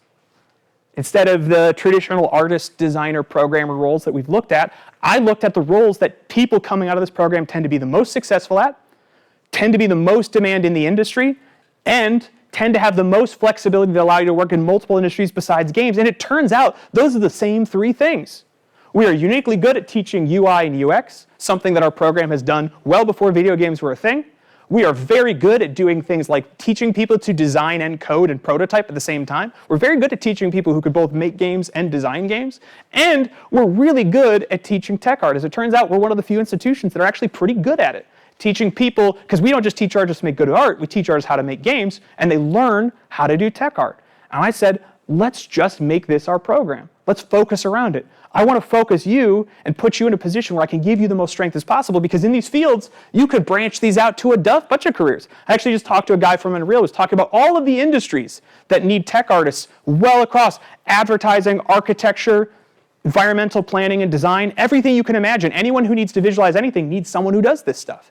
People need people to create, marketing pitches, simulations, innovative stuff, VR stuff, all over the place. I get contacted all the time by people in the auto industry trying to figure out, do we have Unreal developers that can help them build a simulation, an Unreal Engine, so they can test out their self-driving car models that they're trying to work on. And UI, UX, both in mobile design is on the rise, but at the same time, it's an area that is always relevant and is relevant in multiple areas and multiple technologies, and I want to give you tertiary skills that you can apply to different places. But it also happens to be the combinations of, say, art and design, design and programming, and art and programming. The overlaps between things, which tends to be what we're the best at here. So let's lean into it. I'm also developing a new master's program with some of the folks, hi Colleen, over at Haptics, like Colleen over there. A large motion capture facility, the largest in North America, that just opened in Lansing. I've gotten authorization to move forward on this to start looking into developing a master's program that is going to be built into their company, inside of it, in a tech incubator where a whole bunch of people are working on new companies. Where not only will we be able to provide what I hope to be a really world-class master's program to take talented people and polish them to make them truly deadly in their field in 16 months by working the summers. So it's not a 2-year program because I want to get you in and out and back to work. A place where I could give everybody a cubicle, nice office space, conference rooms. Boy, I would love to have that master's program. So I'm building it. With Colleen's help. I'm working on a program to do some interviews. There's some really talented people who've come from this program. I mean, I look at these faces, and these are people who work at really good companies. People I know who I'm close to. I'm working on a program to start interviewing some of our alumni, recording those interviews so they're not just talking to your classes. We can hold on to that knowledge. We can build that network that people even 5-6 years from now can watch an interview that I can do with Andrew Bonchik over there, character artist at Destiny, or Shane, level designer at Insomniac. Tech artist, Sony Santa Monica. This is Finland. It's beautiful, right? Did you know Finland has one of Europe's largest game industries? It's very successful. In fact, it's recorded some pretty record valuation for their industry. But you know what's interesting about Finland? It is half the size of the state of Michigan and a much lower GDP than us. See, this is the pitch I'm trying to make to the state. Let's take what Finland did. You know what Finland did to make their game industry so successful? See, they didn't do what everyone else did. Everyone does tax breaks, right? We'll get a bunch of tax breaks, we'll get Sony to come here. Get a bunch of tax breaks, get Microsoft come here. But what happens when someone offers a better tax break? Where do they go? They cheat on you. They cheat with you, they'll cheat on you, right? Exactly. You know what Finland does? They take that money and they build startups. I'm working with people at Spartan Innovations right now to put together a MSU-based game tech fund that we're trying to figure out how to raise the money to actually help launch companies, give them a little seed funding, give them some startups.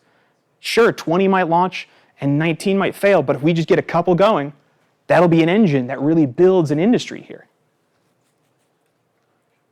This is a lot. If anyone wonders why I'm so tired this semester, why I've been a little cranky, this is why. I got a lot going on. Still teach my classes too. And I have to do a Spartasoft talk. And then y'all made me do the showcase. Guys, I'm tired. I want to do more networking with other Midwestern companies. I want to do more networking with other companies in the state of Michigan. I want to concentrate it. I want to build a collective area where all our game development is in one place so we can trade talent more easily, trade resources, collectively build for bigger stuff. I want to do better collaboration with other universities. I want to get U of M. I want to get Ferris. I want to get LTU all on the same page. I want to work with other universities to create an accreditation program for game programs in the United States so we can make sure they're not full of shit. It's a lot of work. Jesus Christ, it's a lot of work. I'm trying. I'm Ahab out here, and I'm trying. But I can't do it by myself. Here's what I need from you. I need you to get really fucking serious. I need you to get really good at what you do. I need you to take your education radically seriously. I need you to stop waiting for someone to fix the job market, the game industry for you. I need you to stop waiting for the professor to teach you the right thing. Go learn it. Go do it. Oh, I'm here to learn game dev, but they don't teach Unreal Engine. Go learn it if you want. Find that thing, find that skill set, find that thing that nobody else is doing that you can do and become so good at it because you know why stuff is happening right now in Michigan, why people are calling me all over the place going, we want to work with you. We're in Austin, Texas. What can we do with Michigan? Because this program has gotten so good, because the talent here has gotten good. We've built the talent and now people are starting to get interested. They're studying how expensive it is. You see those studios that shut down? Ubisoft shut down a bunch of studios in San Francisco. You know what my first thought was? Let's get them. I'll take them. I'll take what I can get. That's how we did all of this here. That's how we got this room. We got these computers sitting in a box somewhere. I'll take them. I'll take this room. I'll make it work. This is where I need you to be good. I need you to be serious. I need you to take your education seriously. I need you to read some books. I need you to pay attention and do well in class. I need you to make amazing games that are better than I'm asking you to make them. A lot of people ask me if you should be a generalist or a specialist. It's kind of like this, which knife is better? Depends. The truth is, and this is where the projector dies on me. The truth is, and this is, by the way, I have 2 slides left, so I'm almost out of here. I promise everybody, this is like the last 2 slides. It wouldn't be a Spartasoft talk if the projector didn't die on me in like the most awkward time. You can look at that screen for a second there. It's over there. So the idea is that with specialization, you're valuable to the companies. They want specialists. They want someone who is a cog that fits exactly into the piece of the machinery that they want. And they don't want anything else. But you don't want to be that long term. You got to be there at the start. What you want to be longer term is the Swiss Army knife. That's what keeps you going for longer. Because what happens if you're that very specific cog and you spent your entire life being that cog and they don't need that cog anymore? What happens to you? What happened to every programmer working at a tech company that couldn't pivot to AI? Thank you. That's what happened. You see, they will only hire you if you're a specialist.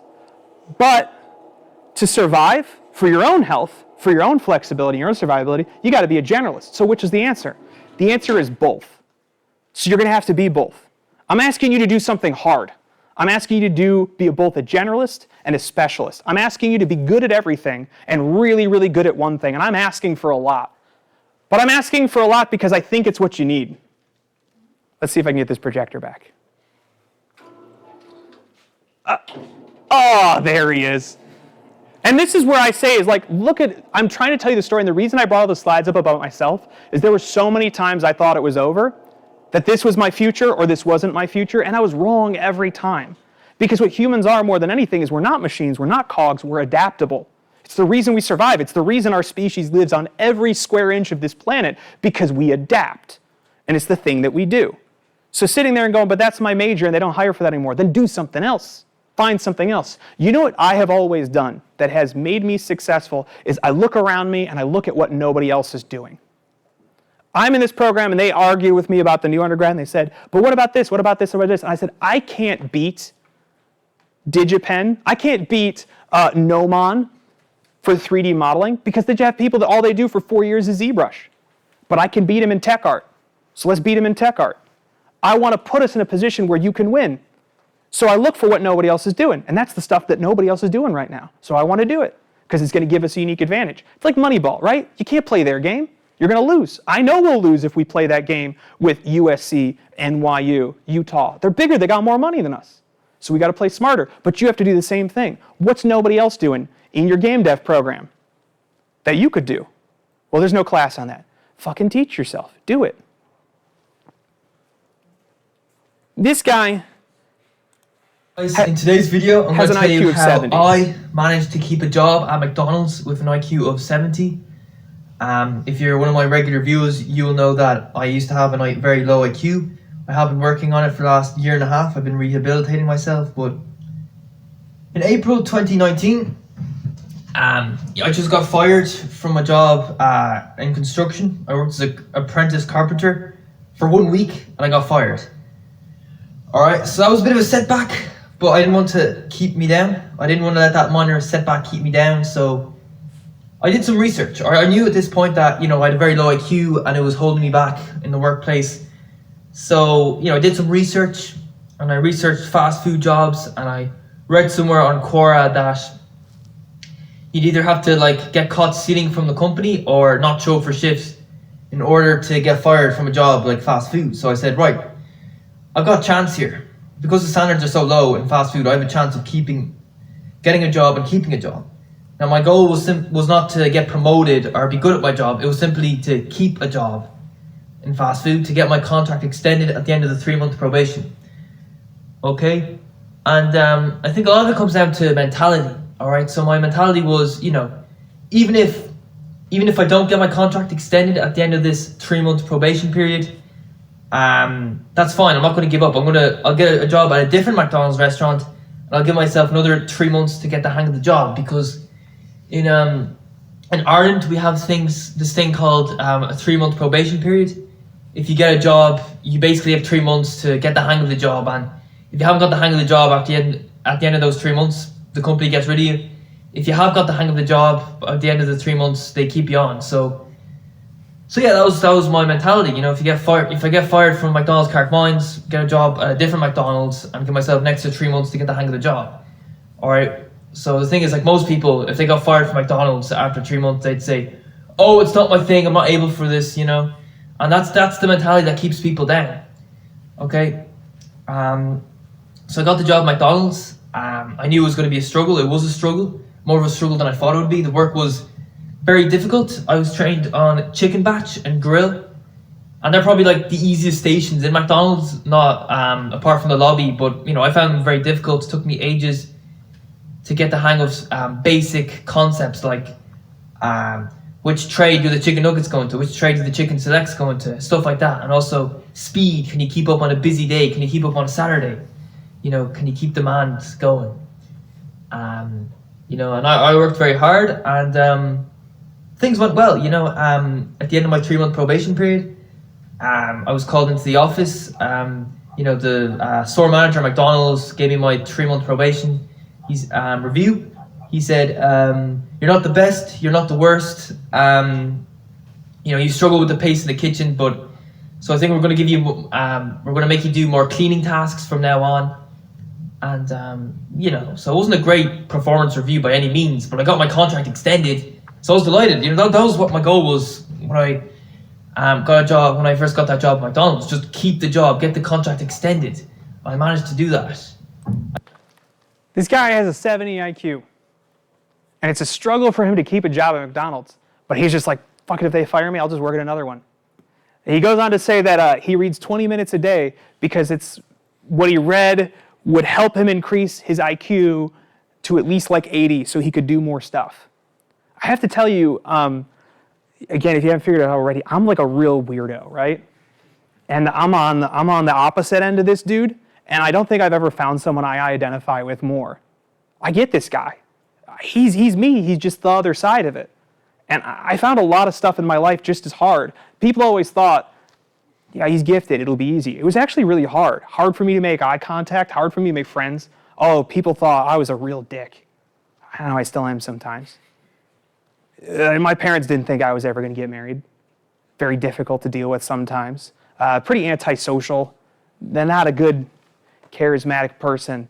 And I did some stuff, like in college, I just said, okay, if I'm smart, I'm going to study and figure out how to be like a human being. All the stuff that people do, that normal people do, making eye contact, laughing at the right jokes, telling small talk, caring about football. Like these are things that are hard for me. There's a lot of stuff that it was a real struggle for me because the things that were easy for normal people give me a spreadsheet, like a little sheet to fill out, like a little busy worksheet for school, and I couldn't do it. Oh my God, I couldn't do it.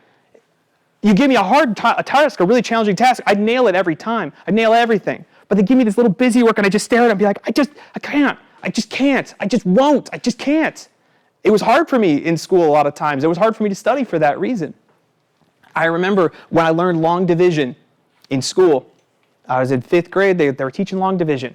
Put it up on the board, the teacher writes up 25 long division problems. Okay, class, we're gonna learn long division today. All right, something new, okay. Shows me the first problem, how it works. I'm like, whoa, long division, this is a lot. I don't know if I get it. Second one, okay, yeah, maybe. Third one, I'm like, I'm starting to get it. Fourth one, yep, that's what I thought was gonna happen. Fifth one, I bet I could do it at the same time as the teacher. Sixth one, I think I could do it faster. Seventh one, okay, yep, I was right. 8th, 9th, 10th, hey, I bet I can knock out all 25. I look up, we're still on the 10th one. And she pauses, and she says, and I'm like, okay, I get it. I nailed them all. Long division, got it. And the teacher looks up at the class and says, if you don't get it, it's okay. This is what we're working on all month. Oh, no. That was school for me my whole life. They couldn't figure out why I was doing bad in school. He's not concentrating, he's not focusing. I raised my hand in the class, I said, teacher, look, I got it. Can I go read a book? Can I play with toys in the corner? Can I do anything else? Andrew, not everyone's going to get as quick as you. Just be patient and wait for everybody else. My whole life, that was school. It was hard. I wanted to quit. I have family members who have. They just don't because they can't do the world. They just can't. But I don't let myself do that. That's why I get this guy. I don't let myself quit. I want to live in the world. I want to be here. Voltaire once said that a genius unrecognized in his own time is all too common. What he meant was the most common type of genius is the one that goes, I'm so brilliant, nobody gets me. Too bad the world can't see how brilliant I am.